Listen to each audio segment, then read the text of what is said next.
Et on reste en France avec ce véritable séisme dans le monde du livre. Plus de 130 auteurs publiés chez Grasset ont décidé de quitter la maison d'édition. Nicolas Georges est avec nous pour en parler. Bonsoir Nicolas. Bonsoir Mohamed. Une décision collective pour protester contre le limogeage fracassant du PDG de Grasset, Olivier Nora. Plus de 130 écrivains qui s'en vont, et pas des moindres. Virginie Despentes, Frédéric Beigbeder, Bernard-Henri Lévy, Vanessa Springora ou encore Sorge Chalandon. Un coup d'éclat pour protester effectivement contre l'éviction surprise de celui qui était à la tête de Grasset depuis 26 ans, Olivier Nora. Lui qui était très apprécié pour son indépendance notamment.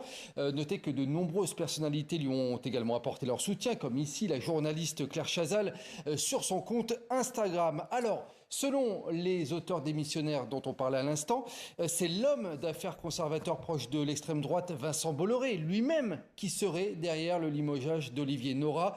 Vincent Bolloré, propriétaire, on le rappelle, de la maison d'édition Grasset. Il a d'ailleurs depuis nommé l'un de ses proches à sa tête. Alors quant aux raisons de l'éviction exacte d'Olivier Nora, aucune n'a été confirmée de manière officielle pour le moment. Et désormais, certains de ces auteurs envisagent de saisir la justice française.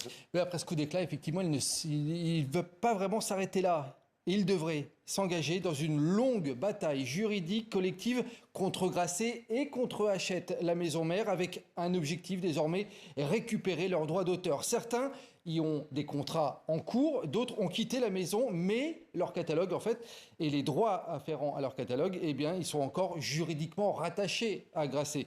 Un cabinet d'avocats a d'ailleurs déjà été saisi, même si on imagine que cela prendra du temps. Ce serait en tout cas un combat collectif tout simplement inédit, Mohamed. Et ça pourrait faire bouger les lignes dans le monde de l'édition. On évoque une clause de conscience. Oui, la sénatrice socialiste Sylvie Robert souhaite un projet de loi pour reconnaître une clause de conscience aux auteurs, et ce, pour les protéger. Cela existe déjà pour les journalistes. Voilà, ce sera notre dossier dans ce dossier global. À suivre. Merci beaucoup, Nicolas.